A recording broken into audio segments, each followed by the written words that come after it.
Subscribe कीजिए दोस्तों हमारे चैनल को। नोटिफिकेशन पाने के लिए बेल आइकन को प्रेस कीजिए।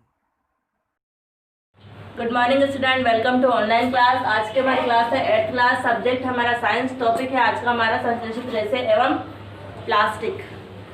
चलिए देखते हैं संश्लेषित रेशे और प्लास्टिक के बारे में। पोशाक जिन्हें हम पहनते हैं कपड़े से निर्मित होते हैं। कपड़े प्राकृतिक एवं कृत्रिम स्रोतों से प्राप्त रेशों से बनाए जाते हैं। कपड़े किससे बनाए जाते हैं? प्राकृतिक एवं कृत्रिम स्रोतों से बनाए जाते हैं। इसके बाद है रेशे।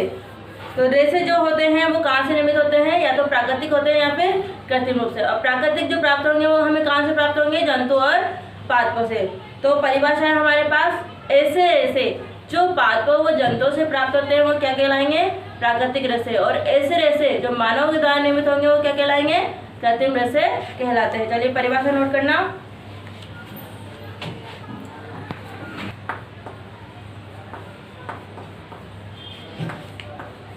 प्राकृतिक रेशे ऐसे रेशे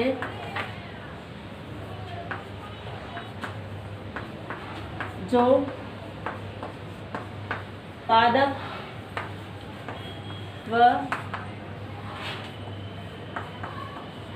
जंतुओं से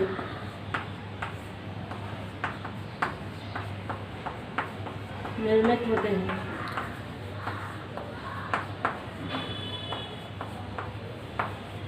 कौन से रेशे कहलाते हैं? प्राकृतिक रेशे। प्राकृतिक रेशे, ठीक है। उदाहरण है, क्या क्या उदाहरण? कपास, ऊन, रेशम आदि, ठीक है। प्राकृतिक रेशे क्या होता है? ऐसे रेशे जो पादप व जंतुओं से निर्मित होते हैं क्या कहलाते हैं? प्राकृतिक रेशे कहलाते हैं।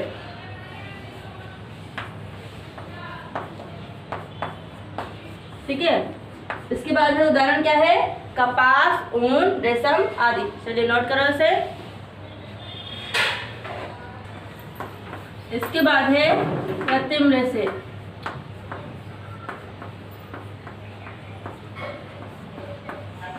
ऐसे रेशे जो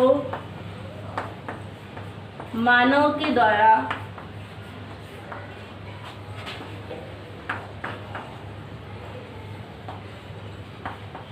निर्मित होते हैं।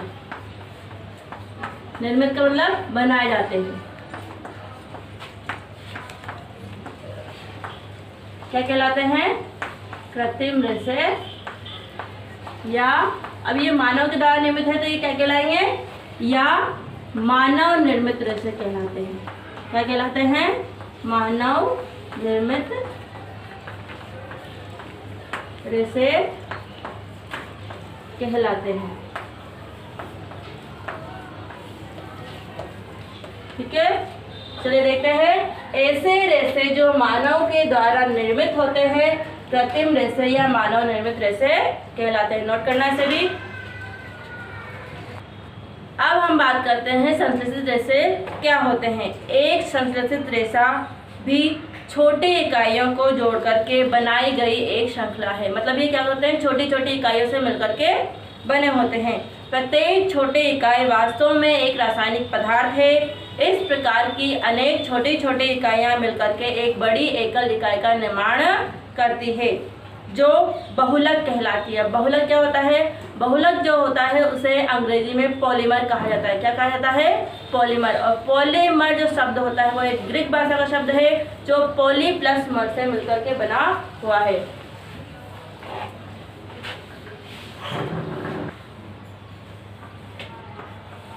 बहुलक। बहुलक जो होता है उसको अंग्रेजी में क्या कहा जाता है? पॉलीमर। क्या कहा जाता है इसे? पॉलीमर। ये दो शब्दों से, ग्रीक भाषा का एक शब्द है ये दो शब्दों से मिलकर बना हुआ है। ग्रीक शब्द बराबर पॉली प्लस मर। ठीक है। पॉली का मतलब होता है अनेक। क्या होता है पॉली का मतलब? अनेक, ठीक है। और मर का मतलब होता है भाग या इकाई, भाग या इकाई। अब इसको जोड़े तो अपन क्या होगा? अनेक इकाइयों। तो ये क्या होता है? अनेक छोटी छोटी इकाइयों से मिलकर बना होता है, जिसे क्या कहा जाता है? बहुलक कहा जाता है। बहुलक क्या होता है? जो अनेक छोटी छोटी इकाइयों से मिलकर के एक बड़ी इकाई का निर्माण होता है, तो क्या कहते हैं? बहुलक कहते हैं, ठीक है। इसके बाद है संश्लेषित रेशों के प्रकार। संश्लेषित रेशों के प्रकार है, उसमें सबसे पहले है रेशम कीट। रेशम कीट, इसमें सबसे पहला रेशा है हमारे पास रेयॉन। रेयॉन जो होता है रेशम कीट से प्राप्त किया जाता है। इसकी खोज चीन में हुई थी। रेयॉन की जो किससे मिलकर बना होता है? ये रेशम कीट से प्राप्त होता है। और ये इसकी खोज कहाँ पे हुई थी? चीन में। इसे लंबे समय तक कड़ी सुरक्षा में गोपनीय रखा गया। रेशम रेशे से प्राप्त कपड़ा बहुत महंगा होता है, परंतु इसकी सुंदर बनावट में प्रत्येक व्यक्ति को मोह लिया जाता है। रेशम को कृत्रिम रूप से बनाने के प्रयास किए गए हैं। 19वीं शताब्दी के अंतिम छोर पर वैज्ञानिकों को रेशम समान गुणों वाले रेशे प्राप्त करने में सफलता प्राप्त हुई है। इस प्रकार का रेशा काष्ठ लुगदी के रासायनिक उपचार से प्राप्त किया गया है। यह रेशा रेयॉन अथवा कृत्रिम रेशम कहलाता है। यद्यपि रेयॉन एक प्राकृतिक स्रोत काष्ठ लुगदी से प्राप्त किया जाता है, यह एक मानव निर्मित रेशा है। यह रेशम से सस्ता होता है, परंतु इसे रेशम रेशों के समान बुना जा सकता है।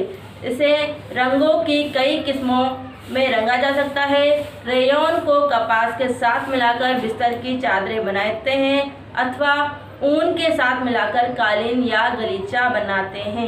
क्या बनाए जाते हैं इससे? कालीन और गलीचा। इसके बाद है नायलॉन। नायलॉन जो होता है एक अन्य मानव निर्मित रेशा है। क्या है ये?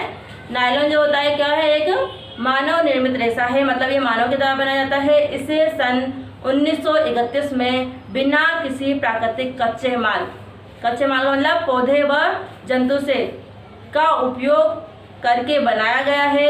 इसका निर्माण कोयले, जल व वायु से किया गया है। यह प्रथम पूर्ण रूप से संश्लेषित रेशा है। नायलॉन रेशा प्रबल, प्रत्यास्थ व हल्का था। यह चमकीला व धुलने में सुगम था, अतः यह कपड़ों के निर्माण के लिए बहुत प्रचलित हुआ है। क्या नायलॉन रेशा वास्तव में इतना प्रबल है कि हम इससे नायलॉन से पैराशूट व चट्टानों पर चढ़ने हेतु रस्से बना सकते हैं? इसके लिए हम देखते हैं कि हम नायलॉन से निर्मित कई वस्तुओं को उपयोग में लाते हैं, जैसे जुराबे, रस्से, तंबू, दांत साफ करने का ब्रश, कारों की सीट के पट्टे, स्लीपिंग बैग, शयन जिसे बोलते हैं शयन थैला, इसके बाद पर्दे आदि। नायलॉन का उपयोग पैराशूट और चट्टानों पर चढ़ने हेतु रस्सों के निर्माण में भी किया जाता है। एक नायलॉन का तार इस्पात के तार से अधिक प्रबल होता है। इसके बाद है पॉलीएस्टर और एक्रिलिक। ये सब क्या है? संश्लेषित रेशों के प्रकार। सबसे पहले अपन ने पढ़ा रेयॉन, उसके बाद क्या है? नायलॉन, उसके बाद तीसरा है पॉलीएस्टर और एक्रिलिक। पॉलीएस्टर एक अन्य संश्लेषित रेशा है।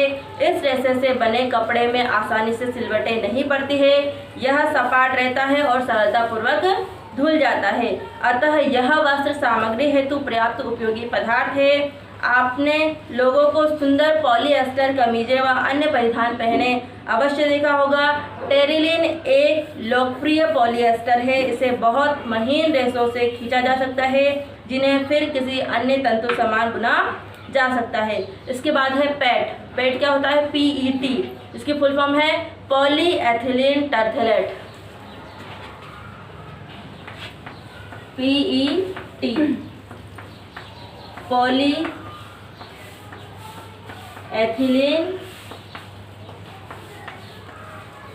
टरथेलेट। नोट कर लेना इसे। PET की फुल फॉर्म क्या है? Polyethylene terephthalate. यह एक बहुत सुपरिचित प्रकार का पॉलीएस्टर है।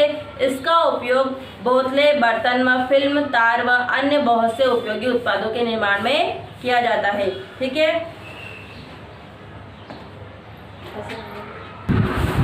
पॉलीएस्टर, पॉली प्लस एस्टर वास्तव में एक रसायन जो एक एस्टर कहलाता है की इकाई इकाइयों की पुनरावृत्ति से बनता है।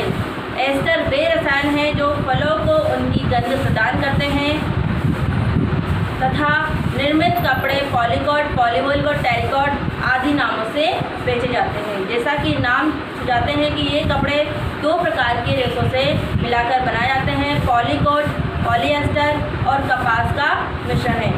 पॉलीवुल पॉलीएस्टर और ऊन का मिश्रण है। हम सर्दियों में स्वेटर पहनते हैं तथा शाल अथवा कंबलों का उपयोग करते हैं। इनमें से बहुत से वास्तव में प्राकृतिक ऊन से निर्मित नहीं होते हैं, यद्यपि वे ऊन के सदस्य दिखाई देते हैं। सदस्य का मतलब उनके समान दिखाई देते हैं। ये अन्य प्रकार के संस्कृत रेशों से तैयार किए जाते हैं जो एक्रिलिक कहलाता है। प्राकृतिक स्रोतों से प्राप्त ऊन काफ़ी महंगी होती है, जबकि एक्रिलिक से बनी जो वस्तुएं होती है अपेक्षाकृत क्या होती है, सस्ती होती है। ये विविध रंगों से उपलब्ध होती है। संस्कृत रेशे अधिक टिकाऊ और पहुंच के भीतर होते हैं, जिससे ये प्राकृतिक रेशों की अपेक्षा अधिक लोकप्रिय हैं।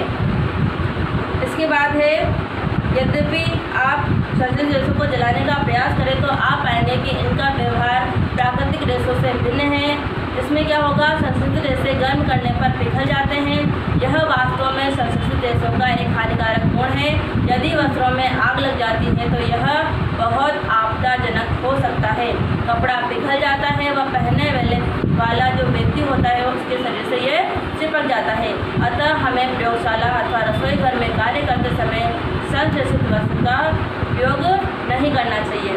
ठीक है। इसके बाद सभी संश्लेषित रेशे पेट्रोलियम मूल के कच्चे माल जो पेट्रो रसायन कहलाते हैं से विविध प्रक्रमों द्वारा